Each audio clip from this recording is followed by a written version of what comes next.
हाँ, एफआईआर की काफी हुई, महाराष्ट्र पुलिस के लोगों की लोगों उस सिस्टम में ये चीज हो रहा था ना, एक तो मनी लॉन्ड्रिंग वाला मामले की 20 एफआईआर हुई। तो दूरसंचार विभाग से एक फ़ोन आया और वहाँ उस फ़ोन में ये बताया गया है कि आपके जो फ़ोन नंबर है उस नंबर से पोर्न फिल्म प्रसारित हो रही है और इस नंबर के विरुद्ध आपके विरुद्ध महाराष्ट्र नासिक में एफआईआर दर्ज हुई है। तो मतलब आपके क्या है, क्या मामला, आप कौन सी सिम का उपयोग करते हैं, ऐसा बताया। तो ऐसा बताया तो फिर मैंने बताया कि जो आप और मेरी जो बात चल रही है उस सिम का उपयोग करता हूँ और दूसरी सिम तो मेरे पास नहीं है, ऐसा बताया। तो उन्होंने, जो दूरसंचार विभाग वालों ने बताया कि ये गलत, आपके आधार कार्ड से गलत सिम ली होगी और गलत सिम ली होगी तो उसको लॉकअप करना है और इसलिए आपको जो आपके नाम से जो एफआईआर है उसके विरोध में अपने को भी एफआईआर करना पड़ेगा, ऐसा बताया। उसके बाद डायरेक्ट फ़ोन टू फ़ोन उन्होंने ट्रांसफ़र कर दिया और आप कहाँ के रहने वाले, ऐसा पता वगैरह पूछा। और पूरा पता पूछने के बाद मैंने बताया कि मैं मध्य प्रदेश के अलीराजपुर ज़िले का रहने वाला हूँ और मैं कर्मचारी हूँ, ऐसा बताया। तो फिर बाद में बोले कि आप कर्मचारी होने के बाद भी आप अपने आधार को दूसरे किसी लापरवाही से दिया है, कुछ नहीं, लेकिन आपके खिलाफ एफआईआर कैसे हुई है, ऐसे कैसे हो सकता करके। तो मैंने कहा कि सर ये तो मेरे को भी नहीं मालूम। फिर बाद में वो बोले कि अगर ऐसा ही है तो या तो आप यहाँ महाराष्ट्र नासिक में आके एफआईआर दर्ज करवाओ या दो में से एक हो सके ऑनलाइन एफआईआर करवाओ।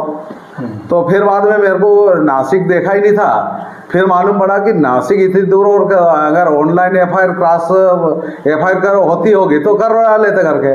तो उन्होंने बोला, फिर बाद में ऑनलाइन मेरे से पूछते गए और ऑनलाइन एफआईआर दर्ज करवाई, उसकी कापी भी मेरे को भेजी।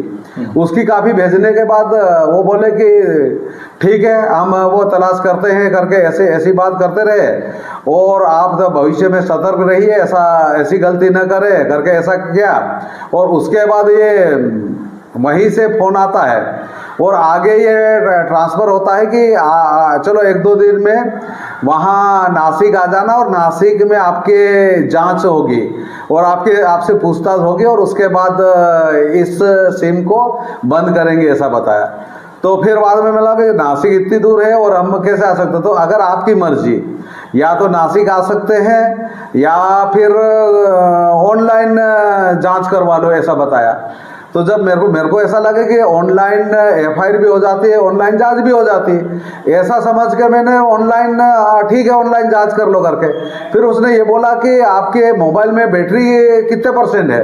तो फिर बाद में मैं बता कि 82% मेरे मोबाइल में बैटरी है। ऐसा करने के बाद हाँ, और अगर जांच करेगी तो उसने ऐसा बताया कि लंबे समय तक जांच होगी, लंबी चर्चा रहेगी, पूरी जांच आपने क्या भाई जांच होगी तो लंबे समय तक पूछताछ होगी, ऐसा बताया। तो फिर मैंने कहा चलो ठीक है हम जांच के लिए तैयार है। जांच के लिए तैयार हुए, उसी के बाद कुछ समय बाद उसने फिर कहीं और फ़ोन ट्रांसफ़र किया। उसने बोल के मैं अगले स्टेप में कोई एसपी को ट्रांसफ़र कर रहा हूँ, क्राइम ब्रांच के एसपी को ट्रांसफ़र कर रहा हूँ करके पे।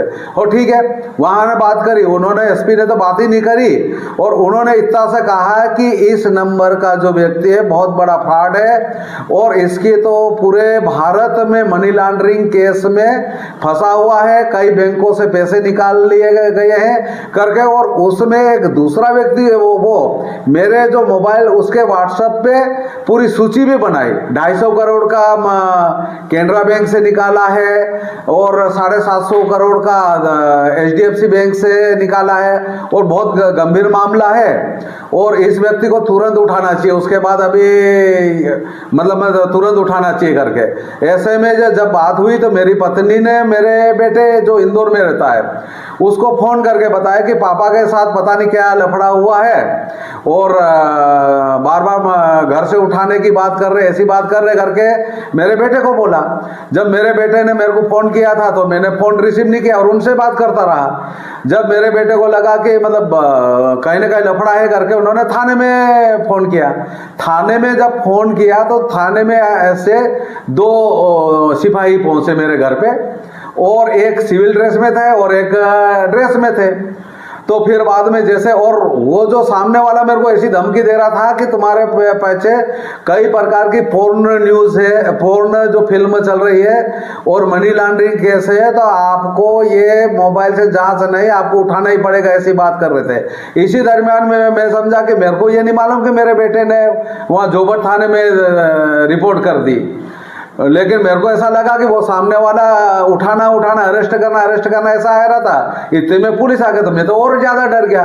ऐसी स्थिति में मैं भयंकर डरा और उसके बाद एक दफा पता नहीं कैसा फ़ोन कट गया और फिर फ़ोन काट के सामने वाले से और फ़ोन आया।